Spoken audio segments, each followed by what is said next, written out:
Hello students, board exam preparation series में आज हम लोग स्पेसिमेन पेपर 2025 में यूनिट नंबर 4 प्रोबेबिलिटी से जो क्वेश्चंस पूछे गए उनको सॉल्व करेंगे। तो यहाँ टोटल मार्क्स वेटेज 13 मार्क्स का है और क्वेश्चन का पैटर्न क्या है। क्वेश्चन नंबर 1 देखिए, यहाँ पे 3 क्वेश्चंस हैं, तो 3 क्वेश्चंस हैं यहाँ पे 1 मार्क्स ईच के, तो यहाँ पे 3 मार्क्स हो गए। इसमें भी 2 एमसीक्यूज है और 1 शॉर्ट है। और इसी तरह से क्वेश्चन नंबर 10 की अगर हम बात करें तो first and second internal choice यहाँ पे गिवन है। एक क्वेश्चन है 4 मार्क्स का, दैट इज ये 4 मार्क्स हो गए। और इसी तरह से अगर हम लोग बात करें आगे, क्वेश्चन नंबर 14 की 6 मार्क्स का क्वेश्चन है, तो यहाँ पे 1 question of 6 marks, that is 6 marks. तो जैसे बताया था टोटल 13 मार्क्स का है। और जैसे हम आपको एडवाइस करते हैं कि आप अगर रिवीजन कर रहे हैं तो आप यूनिट वाइज या सेक्शन वाइज रिवीजन कर सकते हैं। और जब आपका रिवीजन हो जाए तो आप एक पेपर सॉल्व करिए, स्पेसिमेन पेपर या बोर्ड एग्जाम पेपर, और उसके बाद अपने आप को इवैल्यूएट करिए और जो जो आपको लगता है कि अभी कमियां रह गई उनको रिमूव करिए और फिर नेक्स्ट पेपर सॉल्व करिए। यहाँ पे हम लोगों ने स्पेसिमेन पेपर हर चैप्टर हर यूनिट में से स्पेसिमेन पेपर 2025 और बोर्ड एग्जाम पेपर 2018 से 2024 ये हम आपको यहां पे सॉल्व करवाएंगे। और इनका पीडीएफ लिंक भी हम लोगों ने डिस्क्रिप्शन बॉक्स में दिया हुआ है। आप सिंपल उसको डाउनलोड कर लीजिए, प्रिंट निकाल लीजिए और वो आपको बोर्ड एग्जाम प्रिपरेशन में बहुत हेल्प करेगा। तो चलिए अब सॉल्व करते हैं इन क्वेश्चंस को। तो नंबर फर्स्ट है 5 नंबर दिस, ये जेई का क्वेश्चन है, जेई मेंस का क्वेश्चन है ये, और आई थिंक शायद 2022 का क्वेश्चन है। 5 number this are randomly selected from 18 number. तो आपके पास यहां पे जो टोटल नंबर हैं वो कितने हैं, वो हैं आपके पास 18। मींस कौन कौन से, 1 2 3। और नंबर सेलेक्ट कितने करने हैं आपके, नंबर टू बी सेलेक्टेड। ठीक है, ये सब डिटेल लिखने की जरूरत नहीं, तो सब आपको ओरली करना है। तो यहां पे 5 नंबर आपको सेलेक्ट करने और नंबर कौन से हैं, x1 x2 x3 x4 और x5। तो पॉसिबल आउटकम क्या हो जाएंगे, total number of possible outcome, ये कितने हो जाएंगे, 18C5। 18 है, उसमें से 5 लेने, और यही आपके पास n ऑफ s होगा। अब इवेंट क्या है आपके पास, इवेंट है, देखिए इवेंट कह रहा है कि and are arranged in increasing order, इनको इंक्रीजिंग ऑर्डर में अरेंज किया गया। Means x1 x2 x3 x4 और x5 इस तरह से अरेंज किया इनको। What is the probability that x2 is 7, ये 7 हो जाए, और x4 11 मींस और ये 11 हो जाए, इसकी प्रोबेबिलिटी निकालनी है। तो इवेंट क्या है कि second number is 7 and fourth number is 11 when arranged in increasing order. देखिए वैसे तो ये 1 मार्क्स का है और आपको मन ही मन में ये सारी कैलकुलेशन करनी है, सब थ्योरी लिखने की जरूरत नहीं है, बट अच्छा क्वेश्चन है इसलिए हम आपको डिटेल में इसको एक्सप्लेन कर रहे हैं। तो यहां पे n ऑफ e क्या हो जाएगा, देखिए अब देखिए यहां ध्यान से देखिएगा, यहां पे आपको 7 फिक्स करना है, x2 पे 7 फिक्स करना है। तो x1 क्या हो सकता है, x1 1 से लेके 6 तक कोई भी नंबर हो सकता है। तो x1 जो सेलेक्ट करेंगे, कितने नंबर ऑफ वेज से सेलेक्ट कर सकते हैं, 6 वेज से, 1 में से 1 to 6 कोई सा भी हो सकता है। x2 आपके पास कितने नंबर ऑफ वेज से सेलेक्ट होगा, एक ही तरीके से सेलेक्ट होगा। x3 अब यहां पे 11 फिक्स करना है और इंक्रीजिंग ऑर्डर है, मींस यहां पे आपके पास 8 to 10 कोई सा भी नंबर हो सकता है। तो कितने नंबर ऑफ वेज मिलेंगे यहां पे सेलेक्ट करने के, x3 को 3 नंबर ऑफ वेज मिलेंगे। x4 को सेलेक्ट करने का एक ही वे मिलेगा क्योंकि फिक्स है यहां पे, और x5 को सेलेक्ट करने का यहां पे 12 से लेके 18 तक कोई सा भी नंबर हो सकता है। मींस 7 नंबर है, तो ये हो गया। तो अब आपके पास जो प्रोबेबिलिटी ऑफ ई है that is n of E upon n of s, 6 into 3 into 7 कर देते हैं अपॉन 18C5, और 18C5 को भी डायरेक्ट कर लेते हैं। This is factorial 18 upon 5 factorial into 13 factorial. और अब इसे सॉल्व कर दीजिए।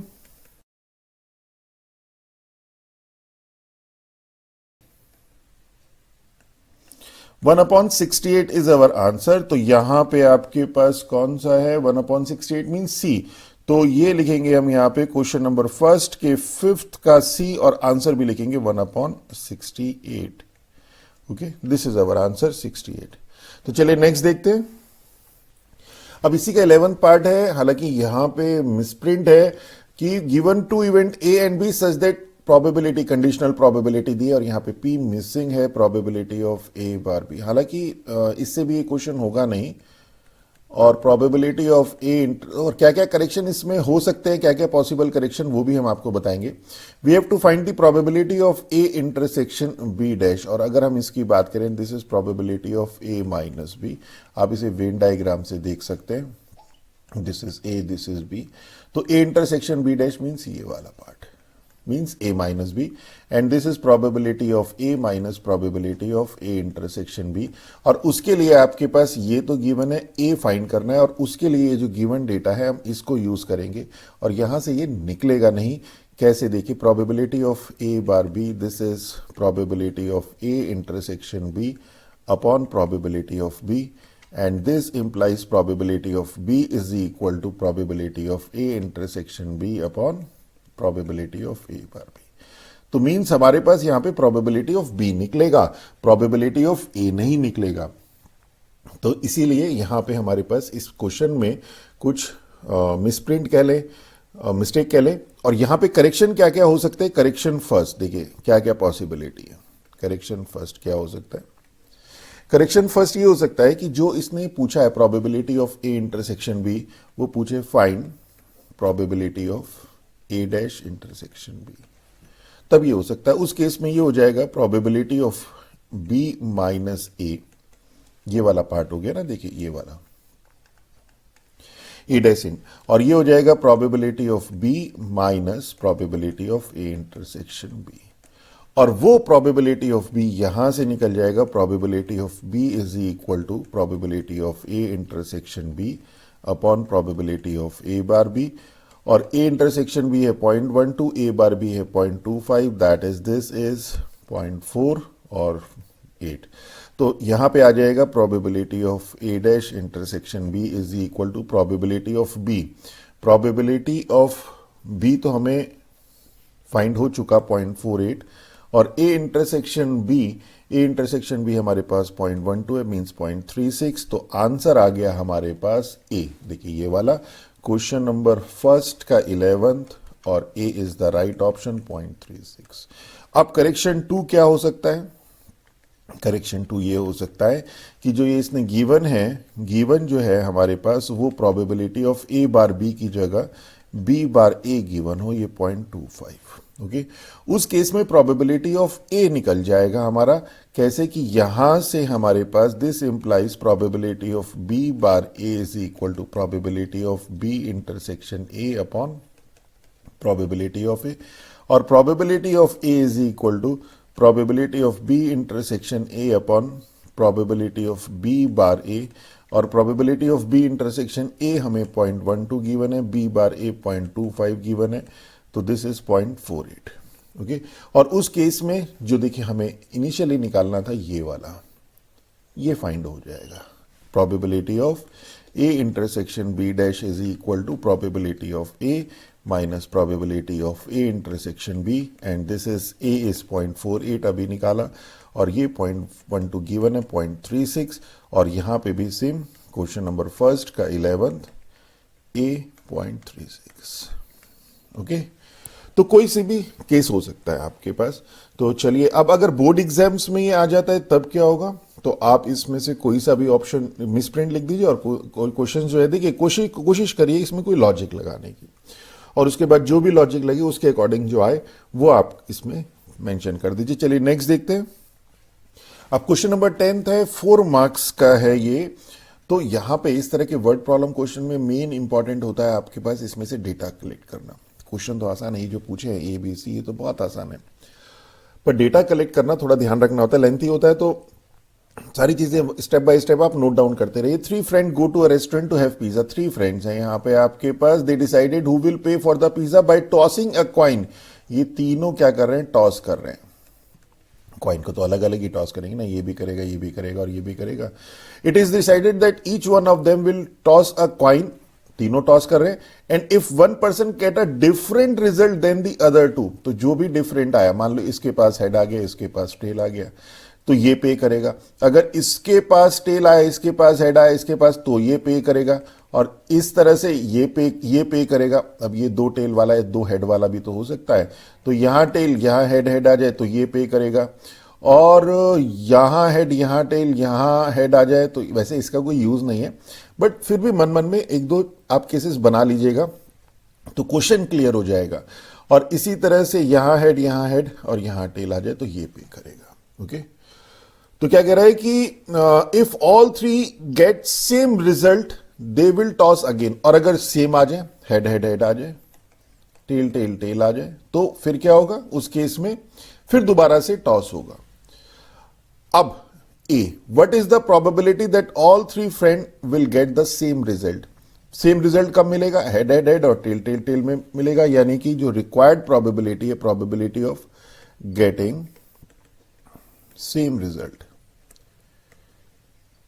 ये क्या होगा, this is probability of first में हेड आ जाए, सेकंड में हेड आ जाए, थर्ड में हेड आ जाए, या फिर फर्स्ट में टेल आए, सेकंड में टेल आए, थर्ड में टेल आए।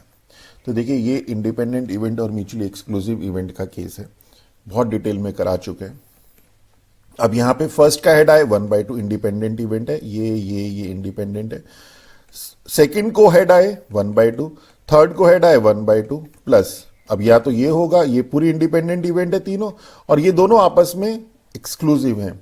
और फर्स्ट का टेल आए 1/2, सेकंड का टेल आए 1/2, थर्ड का टेल आए 1/2, means 1/8 plus 1/8 means 2/8, that is 1/4। तो 1/4 तो प्रोबेबिलिटी है गेटिंग द सेम रिजल्ट। वैसे भी यहां देख लीजिए ना, 1 2 3 4 5 6 7 8, टोटल 8 केस है, इसमें दो में जो है सेम रिजल्ट आएगा, means 2/8 means 1/4।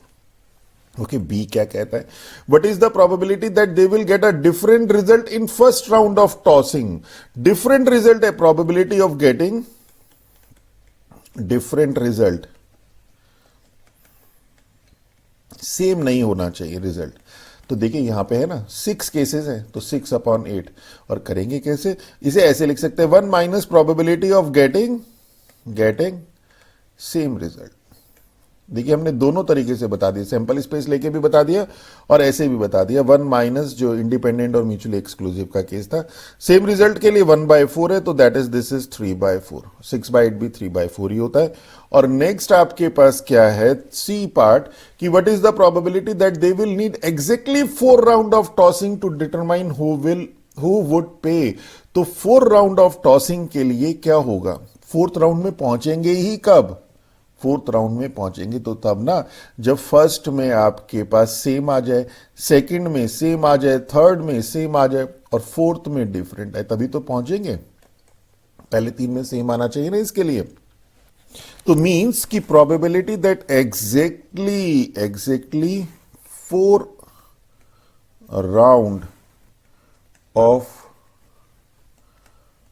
Tossing to determine who would, it means what, जैसे बताया कि क्या होगा, इसका मतलब है आपके पास कि फर्स्ट राउंड में प्रोबेबिलिटी निकालनी है same result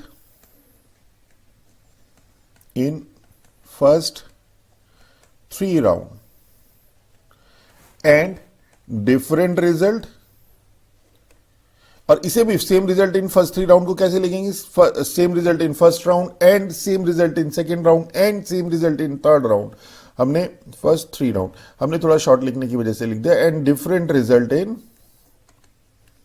fourth round.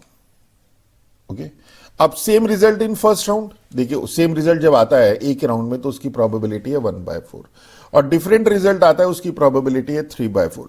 Same result in first round and same result in second round and same result in third round and different result in fourth round. यही तो होगा, जो राउंड्स हैं आपस में इंडिपेंडेंट ही तो है। And this is 3/16 64, this is 256, this is our answer. देखिए कितना सिंपल क्वेश्चन है। चलिए नेक्स्ट देखते हैं। यहां पर देखिए कितना लेंथी क्वेश्चन है। तो इसमें जैसे बताया क्वेश्चन तो पूरा जो इससे पहले हमने किया उसमें भी स्टेटमेंट काफी लेंथी था। तो जैसे बताया था आपको कि डेटा कलेक्ट कर लीजिए। Student of under graduation submitted a case study on, एक केस स्टडी चल रही है, understanding the probability of left handedness in children based on parental handedness, means parent की हैंडेडनेस को देखना है और उसके बेसिस पे चिल्ड्रन की हैंडेडनेस की प्रोबेबिलिटी को अंडरस्टैंड किया गया। तो क्या पाया, रिसेंट स्टडी सजेस्ट दैट रफली 12% of the world population is left handed depending on the parents handed. तो टोटल तो 12% है। The chance of having a left handed child vary as follows. अब सिनेरियो एक है, both parents are left handed, तो ये scenario 1 है। A है हमारे पास both parents are left handed, क्योंकि अभी इतनी ही इंफॉर्मेशन लेते हैं इसमें से। सिनेरियो बी है हमारे पास, जो बी केस है वो है फादर हमारे पास राइट हैंडेड एंड मदर है हमारे पास left handed.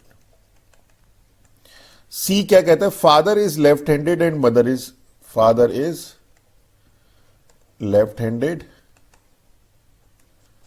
And mother right handed. और डी केस है हमारे पास, both are right handed, both parents are right handed. Okay, अब क्या कहता है, with 9% chance of having left-handed child, assuming that the scenario A, B, C, D are equally likely, ये चारों के चारों सिनेरियो इक्वल लाइकली हैं, and L denote the event that the child is left-handed। L क्या है, child is left-handed। आप देखिए यहां पे अगर आपको ध्यान आए तो हमने total law of probability study करी थी, बेस थ्योरम स्टडी करी थी। तो यहां पे वही केस ये बन के आएगा। देखिए यहां पे कह रहा है both parents are left handed with 20% chance of child being left handed, means की प्रोबेबिलिटी ऑफ, अब इसे जरा ध्यान से देखिएगा, चाइल्ड लेफ्ट हैंडेड है means L, child is left handed, when it is given that parents are left handed means A. तो यही तो कंडीशनल प्रोबेबिलिटी होती है, probability of finding L when A has already occurred. तो यही तो हो गया। और ये दे रखा है हमारे पास फर्स्ट वाले केस से, देखिए 24% मींस 24/100 सब। और इससे पहले देखिए यहां पे आपके पास ये चारों इवेंट इक्वल लाइकली दी है, means probability of A is equal to parents आपके पास जब सेलेक्ट करेंगे तो चूंकि इक्वल लाइकली है तो 1/4 कोई सा भी पेरेंट आपके पास, कोई सा भी जो पेरेंट का ग्रुप है वो सेलेक्ट हो सकता है। अब यहां पे probability of selecting a child left handed child when father is right handed and mother is left handed B, ये कितना गिवन है, देखिए वो सेकंड वाले सिनेरियो बी से गिवन है 22% chance mean 22/100। Probability of L upon C means child left handed हो जब फादर लेफ्ट हैंडेड, ये वाला सी वाला केस, ये दिया है 17% मीन 17/100। और probability of L oblique D ये दिया है हमारे पास 9%। ओके, और अगर आपको याद हो तो हमने आपको बोला था कि टोटल लॉ ऑफ प्रोबेबिलिटी या बेस थ्योरम दोनों में से जो भी क्वेश्चन आए आप इसको एक बार डायग्राम बना लीजिए तो बहुत आसानी से ये सॉल्व हो जाता है। और अब यहां पर क्या है, ये ए बी सी डी ये सिनेरियो है, मींस जो हमने यहां पे पेरेंट सेलेक्ट किए। अब हमें क्या करना है, हमें यहां से इनको जो सेलेक्ट करने की प्रोबेबिलिटी है, ए को या बी को या सी को या डी को, तो ये जो प्रोबेबिलिटी ऑफ ए है ये 1/4, प्रोबेबिलिटी ऑफ बी आपके पास 1/4, प्रोबेबिलिटी ऑफ सी आपके पास 1/4 और प्रोबेबिलिटी ऑफ डी आपके पास 1/4। ए सेलेक्ट हुआ, यहां से आपके पास चाइल्ड जो है वो यहां पे फाइनली क्या एल आना चाहिए, मींस लेफ्ट हैंडेड चाइल्ड। तो उसके लिए यहां से आएगा तो ये बन जाएगा आपके पास एल ऑब्लिक ए। तो probability of L oblique A ये गिवन है 24/100।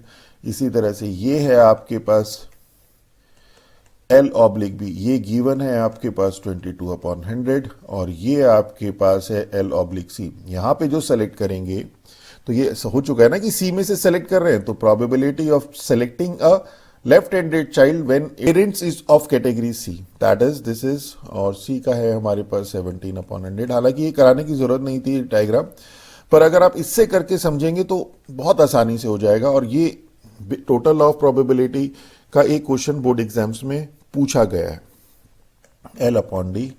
तो ये हो गया आपके पास एल अपॉन डी 9/100। ओके, ये आपका डायग्राम बन गया। अब देखिए क्या कह रहा है, first A, what is the overall probability that a randomly selected child is left handed, means हमें प्रोबेबिलिटी ऑफ एल निकालना है। तो यहां पे हमारे पास टोटल लॉ ऑफ प्रोबेबिलिटी लगेगा, टोटल लॉ ऑफ प्रोबेबिलिटी, और वो क्या होगा, probability of L is equal to probability of A into this plus this into this plus this into this plus this into this. तो direct ही कर दे, चलिए लिख लेते हैं, probability of A into probability of L bar A plus probability of B into probability of L bar B plus probability of C into probability of L bar C D probability of L bar D. और ये हो गया 1/4 into 24/100 plus 1/4 into 22/100 plus 1/4 into 17/100 plus 1/4 into 9/100। यहां से कर दिया, देखिए okay कितना इजी हो जाता है, 50 तो 9/50। तो ये आ गया। बी पार्ट देखें, given that exactly one parent is left handed. अब एग्जैक्टली वन लेफ्ट हैंडेड कहां पे, बी में लेफ्ट हैंडेड है एक और सी में लेफ्ट, यहां फादर लेफ्ट हैंडेड, यहां मदर लेफ्ट हैंडेड। तो ये गिवन है आपके पास, given that exactly one parent is left handed, what is the probability that randomly selected child is left handed. अब आपको जो सेलेक्ट करना है वो या तो यहां से करना है या यहां से करना है, और ये गिवन है आपके पास कि पेरेंट्स आपका क्या है, लेफ्ट हैंडेड है। तो इस केस में क्या हो जाएगा, probability required probability is equal to, आपने लेफ्ट हैंडेड चाइल्ड सेलेक्ट किया और वो बी में से हो, यानी कि probability of B into probability of L bar B, या फिर आपने लेफ्ट हैंडेड चाइल्ड सेलेक्ट किया और वो सी में से हो, means probability of C into probability of L bar C. जो ये फर्स्ट और फोर्थ केस है ये आपका एक्सक्लूड हो जाएगा इसमें से, और ये क्या आ जाएगा, दिस इज, अब ये तो आपके पास 1/4 into 22/100 plus 1/4 into 17/100, that is 39/400। This is our answer. और सी क्या कहता है देखते हैं। अब सी कहते हैं द चाइल्ड इज, अब देखिए बहुत अच्छा है, चाइल्ड इज लेफ्ट हैंडेड, ये हमें पता है child, if a child is left handed, देखिए यहां ध्यान दीजिए, if child is left handed, हमें पता है चाइल्ड लेफ्ट हैंडेड है। What is the probability that both parents are left handed, ये हमें पता है, मींस एल इस बार हमें पता है कि चाइल्ड लेफ्ट हैंडेड। हमें किसकी प्रोबेबिलिटी निकालनी है, both parents are left handed. Both parents are left handed थे हमारे पास ए में, यानी कि ए की प्रोबेबिलिटी निकालनी है। हमें बोथ पेरेंट लेफ्ट हैंडेड चाहिए जब हमने देखा कि चाइल्ड आपका लेफ्ट हैंडेड है। और अगर आप ध्यान दें तो ये है आपके पास बेस थ्योरम, और बेस थ्योरम में सिर्फ एक फॉर्मूला है, बाकी तो सारी चीजें यही है।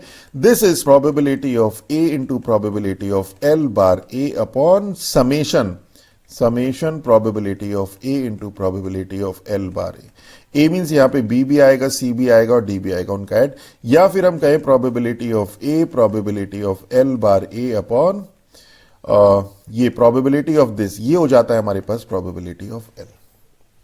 फर्स्ट वाले पार्ट में से देखिए ना, और देखिए ये सारी इंफॉर्मेशन आपके पास गिवन है। प्रोबेबिलिटी ये फर्स्ट वाला जो था ना, ये वाला, यही तो है probability of A into L bar A, तो ये हो गया 24/400, हमने डायरेक्ट वहीं से कर दिया। और प्रोबेबिलिटी ऑफ एल तो आपने यहां पे निकाला, ये 9/50, 9/50 नहीं रखते, 72/400 रख लेते हैं, कैलकुलेशन आसान हो जाएगी। और ये हो गया 24 इंटू 3, 1/3 इज अवर आंसर। तो देखिए बेस थ्योरम लगा और आसानी से सॉल्व हो गया। तो बहुत सिंपल है। तो बेसिकली क्या है, यहाँ पे आप एक डायग्राम बना लेंगे तो ये क्वेश्चन बहुत आसानी से होता चला जाएगा। इनिशियली जब हमने बनाया था तो आपको लगा होगा कि इसमें हम लोग टाइम वेस्ट कर रहे हैं, जब हमने इन्फॉर्मेशन ऊपर गैदर कर ही ली है, लिख ही लिया है सारा डेटा, तो हम इसे क्यों बना रहे हैं। तो देखिए यहाँ पे बेस थ्योरम को समझने में आसानी हो गई, यहाँ पे रिक्वायर्ड प्रोबेबिलिटी बी पार्ट को समझने में आसानी हो गई। तो जो दोनों क्वेश्चन है बेस थ्योरम का हो चाहे आपका टोटल ऑफ प्रोबेबिलिटी का हो, हम तो यही एडवाइस करेंगे कि आप एक डायग्राम फटाफट बना लीजिए। हालांकि अगर फेयर में नहीं बनाना चाहते रफ में बना लीजिए। चलिए नेक्स्ट देखते हैं, लास्ट क्वेश्चन है इसका। अब देखिए क्वेश्चन नंबर 14 है, Kiran play a game of throwing a fair die 3 times. अब डाई को उसने 3 टाइम्स थ्रो किया, but to quit as and when she get a 6। जैसे ही 6 मिला उसे उसने क्विट कर दिया। मींस यहां से क्या होगा, यहां से उसे 6 मिल सकता है या यहां से उसे नॉट 6 मिल सकता है। Kiran get 1 marks 1 point for a 6 and -1 for other. तो यहां पे तो उसे मिल गया 1 +1 और यहां मिल गया उसको -1। पर क्या हुआ, यहां से वो फर्दर, अब 6 हो गया तो यहां पे तो खत्म हो गया उसका, पर यहां से वो फर्दर उसने सेकेंड टाइम थ्रो किया और फिर क्या होगा, यहां पे उसको 6 मिलेगा और यहां पे हो सकता है नॉट 6 हो। यही उसने डायग्राम बनाया हुआ है, क्वेश्चन में गिवन है हालांकि डायग्राम पूरा। अब क्या हुआ, यहां पे 6 में उसे +1 मिला, यहां पे +1 मिला, इसे ब्लू से कर लेते हैं, यहां पे +1 मिला और यहां पे उसे मिला -1। पर जब -1 मिला, ये सेकंड थ्रो है, ये सेकंड थ्रो है और ये फर्स्ट थ्रो है। यही डायग्राम बनाया हुआ है। अब क्या हुआ, यहां से उसे जब नॉट 6 मिला तो फिर फर्दर जो है, फिर फर्दर उसने थ्रो किया और फिर यहां से फिर दोबारा से बनेगा कि 6 या नॉट 6। अब 6 और नॉट 6 और तीन ही थ्रो हैं, सेकंड थ्रो थर्ड थ्रो। अब यहां पे तो ये कंप्लीट हो ही जाएगा। तो क्या कहता है, यहां पे +1 मिलेगा उसे और यहां पे नॉट 6 में -1 और यहां पे जाके कंप्लीट। अब नहीं, अब यहां से आगे उसे थ्रो नहीं करना है, ओके, 3 तक ही थ्रो करना है मैक्सिमम। अब क्या कह रहा है, if x denote the random variable point earn, तो जो रैंडम वेरिएबल x है, रैंडम वेरिएबल x वो क्या है, वो है point earn. Then what are the possible values of x can take. अब देखिए x की क्या क्या वैल्यू हो सकती है। x इज इक्वल टू, यहां पे अब फर्स्ट थ्रो में देखिए, यहां पे हम देखते हैं इसमें, यहां पे x की वैल्यू ये 1 हो सकती है जब फर्स्ट थ्रो में ही 6 आ जाए, okay, 1 get 6 in first throw, okay. x की वैल्यू, अब देखिए जब नॉट 6 आया तो उसे दोबारा से थ्रो करना है, तो जब दोबारा थ्रो करना है तो ये क्या हुआ, 6 आ गया यहां पे मान लीजिए, okay, means 6 in second throw. तो कितनी वैल्यू हो गई, -1 यहां पे और +1 यहां पे, 0 0 means get 6 in second throw. अब क्या हुआ, यहां पे ये भी तो हो सकता है कि नॉट 6 आ जाए, तो नॉट 6 जब आएगा पर उसे कंटिन्यू करना पड़ेगा। अब जब यहां पे आया नॉट 6, अब क्या हुआ, वो यहां पे आ गया, उसको 6 आ गया, यानी कि x इज इक्वल टू, और टोटल मार्क्स कितने हो गए, -1 और +1 means +1 -1 get 6 in third throw. और फिर अब क्या हो सकता है, ये भी तो हो सकता है कि यहां से वो यहां आ जाए, मींस उस केस में रूट क्या हो गया, ये और ये, मींस -1 और -1 means -3। Do not get 6 in any throw. रुकना तो उसको है ही थर्ड थ्रो के बाद। तो ये आपके पास जो रैंडम वेरिएबल है वो आ गया आपके पास। तो x की वैल्यू हो गई 1 0 -1 एंड -3। तो ये आपके पास जो कह रहा है पॉसिबल वैल्यूज ऑफ x वो आ गया। इसी तरह से सेकंड पार्ट देखते हैं इसका, find the probability distribution of this random variable. हमें प्रोबेबिलिटी डिस्ट्रीब्यूशन निकालना है, तो probability of x is equal to 1, x is equal to 1 means get 6 in first throw. तो आपके पास प्रोबेबिलिटी ऑफ गेटिंग 6 ये कितना है, ये 1/6 है। प्रोबेबिलिटी ऑफ नॉट गेटिंग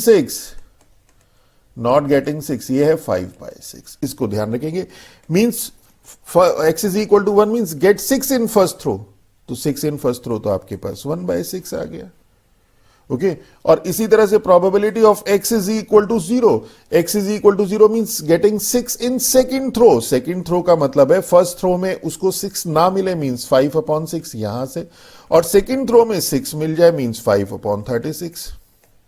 और probability of x is equal to -1, ये वाला देखिए, गेटिंग 6 इन थर्ड रो।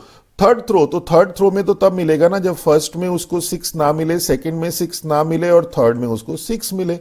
और x इज इक्वल टू -3 का मतलब है उसे तीनों में से किसी में भी 6 ना मिले, मींस फर्स्ट में भी 6 ना मिले, सेकंड में भी 6 ना मिले और थर्ड में भी 6 ना मिले, मींस 125/216 और ये हो गया 25/216।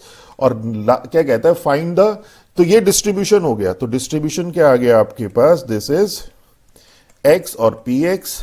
तो यहां पे आप टेबल बना लीजिए, यहां पे आ जाएगा x इज इक्वल टू -3 के लिए आपके पास 125/216 और -1 के लिए आ गया आपके पास 25/216 और जीरो के लिए आ गया आपके पास 5/36 और 1 के लिए आपके पास आ गया 1/6। और अगर आप ध्यान दें कि प्रोबेबिलिटी डिस्ट्रीब्यूशन आपका सही बना है नहीं बना है, उसके लिए आप चेक कर सकते हैं समेशन ऑफ पी एक्स आई, ये आपके पास 1 होता है। और यहाँ पे देखें तो 125/216 plus 25/216 plus 5/36 plus 1/6, that is 125 plus 25 plus 6 into 5 30 plus 36/216, that is. तो ये प्रोबेबिलिटी डिस्ट्रीब्यूशन आपका सही है। अब सी पार्ट क्या कहता है, सी पार्ट कहता है find the expected value of the point she get. Expected value का है या मीन का है, और हमारे पास एक्सपेक्टेड वैल्यू होती है, this is summation X I P X I. अब इसकी मल्टीप्लाई कर दीजिए, तो -3 इंटू दिस इंटू, देखिए this into this, this into this, this into this, this into this, तो डायरेक्ट ही कर देते हैं। तो -375/216 -25/216 0 और 1/6, और ये 364/216, this is with negative sign, और ये हो जाएगा -4 9 36 4 1 4 4 5 20 4 4 61 54, और दिस इज अवर आंसर। इसे अगर आप डिवाइड करें, कैलकुलेटर तो आपको अलाउड ही है, तो ये हो जाएगा तो -1.69, दिस इज अवर आंसर। देखिए क्वेश्चन सिंपल है और ना कैलकुलेशंस है बहुत ज़्यादा, सिर्फ थोड़ा सा आपको इसको अरेंज करना है, जो डेटा कलेक्ट किया हुआ है उसको थोड़ा समझना है। ओके, तो इस डेटा को कलेक्ट करते हुए जो आप लोगों का टाइम लग रहा है उसे वेस्टेज ऑफ टाइम मत मानिए, वो आपका पार्टिशन का ही पार्ट है। तो this is all about our this lecture. अगर हमारा लेक्चर अच्छा लगे तो हमारे चैनल को सब्सक्राइब कीजिए, अपने फ्रेंड्स के साथ शेयर कीजिए। इसी तरह से बोर्ड एग्जाम प्रिपरेशन सीरीज में आगे भी हम लोग वीडियोज आपके लिए अपलोड करते रहेंगे। तो with that all, thank you.